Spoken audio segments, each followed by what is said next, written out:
बिस्मिल्लाहिर्रहमानिर्रहीम। अस्सलाम वालेकुम। तो आज मैं आपके साथ मैसूर पाक की बहुत आसान, बहुत ज़्यादा लो बजट में रेसिपी शेयर करने वाली हूँ, जिसके लिए चाहिए एक अदद कढ़ाई, लोहे की, स्टील की, पित्तल की, मिट्टी की, शीशे की, खाला की, आंटी की, चाची की, मामी की, फूफो की, भाभी की, हमसाई की, जिसकी चाहे मर्ज़ी ले लें।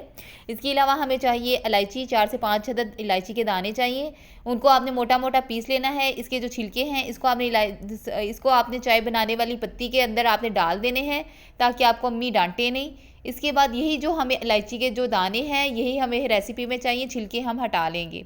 इसके बाद हमें चाहिए 1 कप बेसन, 1 कप चीनी, 1 कप हम घी लेंगे, घी भी हम बचा लेंगे।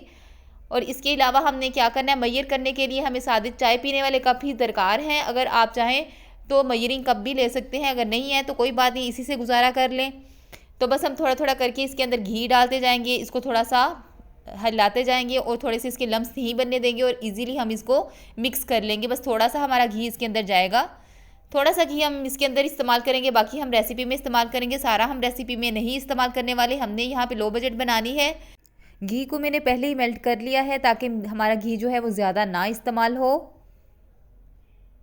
तो हम क्या करेंगे कि हमने बस इसको अच्छी तरह मिक्स कर लेना है। साथ ही हमने क्या करना है, हमें एक अदद छुरी चाहिए। छुरी आप चाहे लोहे की ले ले, चाहे सब्ज़ी काटने वाली ले ले, चाहे स्टील की ले ले। इसके अलावा हमें 1 चम्मच इसकी कुकिंग के लिए चाहिए। एक अदद सांचा चाहिए। सांचा आप चाहे गोल ले लें, स्क्वायर ले लें, कोई भी ले लें। अगर नहीं मिल रहा तो कोई बात नहीं, स्टील की प्लेट से भी गुजारा कर सकते हैं।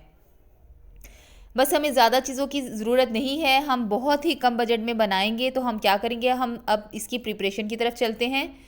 कढ़ाई को हमने चूल्हे पे रख दिया है, साथ ही हमने घी को गर्म करने के लिए रख दिया है। एक कप इसके अंदर पानी डाल दिया है, चीनी डाल दी है। 1 कप चीनी, 1 कप पानी और इलायची के दाने, ये इसकी मेजरमेंट है। अब हम इसको मिक्स करेंगे, हिलाएंगे। इसका ज़्यादा हमने थिक सी चाशनी नहीं बनानी, इसकी ज़्यादा थिक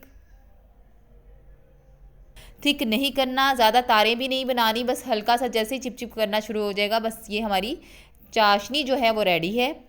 बस हम इसके अंदर क्या करेंगे, हमने इसके अंदर डाल देना है बेसन। बेसन को हमने इसके अंदर डाल देना है। ज़्यादा भी हमें इसको ज़्यादा थिक नहीं करना, वरना ये हमारी बहुत ज़्यादा जो मिठाई है वो ख़राब हो जाएगी। आपने बहुत आसानी के साथ इसको, बस इसके तार को ज़्यादा भी नहीं करना, बस हमने इसको बस इतना करना है कि ये जब चिपचिप करना शुरू हो जाएगा तो हम इसकी फ्लेम को हल्का करके इसके अंदर बेसन डाल देंगे। ज़्यादा हम इसलिए नहीं करेंगे कि अगर हम इसको ज़रा सा भी कर लिया तो ये बहुत ज़्यादा सख्त हो जाएगी और हमारी मिठाई जो है वो इतनी सख्त होगी कि हमारे दांत टूट जाएंगे, लेकिन मिठाई नहीं टूटेगी। तो ये इसका तरीकाकार है। बस इससे कोई भी आपने स्टेप जो है वो आपने जो मिस नहीं करना, बिल्कुल भी परेशान नहीं होना, बिल्कुल भी किसी किस्म की आपने सोच भी नहीं रखनी कि आपने बिल्कुल भी आपने ख़राब भी नहीं होगी आपकी मिठाई, बिल्कुल भी, अगर आप इसी तरीके से बनाएंगी। तो क्या करना है, हमने इसको मिक्स करते रहना है, इसके लम्स नहीं बनने देना, परेशानी भी नहीं लेनी। अगर आप बना रही हैं तो अम्मी को परेशान नहीं करना, अम्मी बना रही है तो अब्बू को परेशान नहीं करना। आपने बिल्कुल भी ईजी तरीके से आपने ये बहुत ही मज़ेदार और आसानी से रेसिपी बना लेनी है। हमने अब क्या करना है कि हमने थोड़ा थोड़ा घी इसके अंदर डालना है, ज़्यादा घी नहीं डालेंगे ताकि अम्मी हमें डांटे नहीं, क्योंकि हम ज़ाहिर है हम लो बजट में बना रहे हैं। तो हम क्या करेंगे, अब मैंने पैन को गर्म किया हुआ है, चूल्हा जो है चल रहा है नीचे घी के, तो इजीली हम थोड़ा थोड़ा इसके अंदर घी डालते जा रहे हैं। इसको फेंटती जा रही हूँ ताकि इसके अंदर थोड़े से हवा भी आए, ताकि इसके अंदर ये थोड़ी सी फूली फूली सी भी बने ये हमारी मिठाई। ज़रा सा भी आपने थोड़ा सा ही 19-20 का आपने फ़र्क कर दिया तो आपकी जो मिठाई बनने की जगह ये ईंट बन जाएगी, जो कि आपके दांत तोड़ देगी, लेकिन मिठाई नहीं टूटेगी। तो लिहाजा इस बात का ख्याल रखना है, आपने स्टेप कोई भी मिस नहीं करना। ऐसे जिस तरह मैं आपको बता रही हूँ इसी तरह आपने बनाना है। तो इसी तरह आपने साथ साथ फेंटते जाना है, साथ साथ इसके अंदर आपने मिक्स करते जाना है। आप ये देखेंगे कि ये जो जितना मैंने ऑयल है, ये 1 कप पूरा ऑयल था, सॉरी जी घी था, वो भी मैं सारा इस्तेमाल नहीं करूँगी, उसमें से भी मैं बचा लूँगी। तो यहाँ जी मेरा हाथ थक रहा था, लेकिन कोई बात नहीं, आपकी बाजी ने बिल्कुल भी टेंशन नहीं ली और आपको दिखाने के लिए मैंने सारे प्रोसेस किए हैं।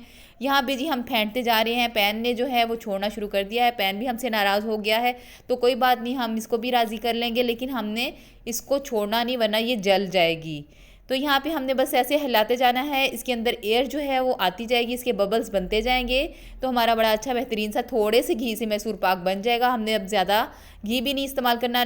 तो मैं जैसे ही ट्रांसफ़र करते वक्त थोड़ा सा मैं लेट होगी, थोड़ा सा नीचे से ब्राउन हो गया, लेकिन बहरहाल मेरे मैसूर पाक जो था वो बबल्स के साथ बहुत ही बेहतरीन और बहुत ही मज़ेदार सा बन गया था। यहाँ पे देखिए मैं इसकी साथ ही जैसे ही थोड़ा सा गर्म थोड़ा सा ठंडा होगा ना, थोड़ा सा ज़्यादा हमने ठंडा नहीं करना, तो हमने साथ ही इसकी कटिंग कर लेनी है, ताकि ये जो है इसकी, वरना ये जम जाएगा तो फिर हमें कटिंग करना इसकी मुश्किल होगी। यहाँ पे जी मैं इसकी थोड़ी देर बाद ही इसकी कटिंग कर लूँगी, क्योंकि हमने ज़्यादा इसको ठंडा नहीं करना। यहाँ पे देखिए जी बेहतरीन सी इसकी कटिंग भी हो गई है। कटिंग के बाद मैं आपको इसको ट्रे में निकाल के, इसको प्लेट में निकाल के भी दिखाऊंगी कि बेहतरीन सी ये हमारे थोड़े से घी से मैसूर पाक बनकर तैयार हो गया है। क्योंकि अक्सर ऐसा होता है कि जितनी हमारा बेसन होता है उसे डबल घी लग जाता है, जो कि बहुत ज़्यादा होता है कि अम्मी की भी डांट से आप बच जाएंगे और आपकी जो मैसूर पाक और आपकी मिठाई जो है वो भी बेहतरीन सी बनकर तैयार हो जाएगी। तो ये थी जी मेरी छोटी सी और बहुत ही नन्ही मुन्नी सी रेसिपी और बहुत ही मज़ेदार सी रेसिपी, कि जब आप चाहें आप किचन में जाएं, 3 चीज़ें पकड़ें और आप अपना बेहतरीन सी मैसूर पाक या बेसन की बर्फ़ी, इसको कुछ भी आप कह सकते हैं। यहाँ पे देखिए जी इसके अंदर कितने बेहतरीन से बबल्स भी बने हैं और बेहतरीन सी ये बहुत ही मॉइस्ट और बहुत ही मज़ेदार ये जो मिठाई है बनकर तैयार हो चुकी है। अगर आपको मेरी वीडियो पसंद आए तो लाइक करें, सब्सक्राइब करें, दोस्तों के साथ शेयर करें, कमेंट बॉक्स में अपनी राय का इजहार करें। थैंक यू, अल्लाह हाफिज़।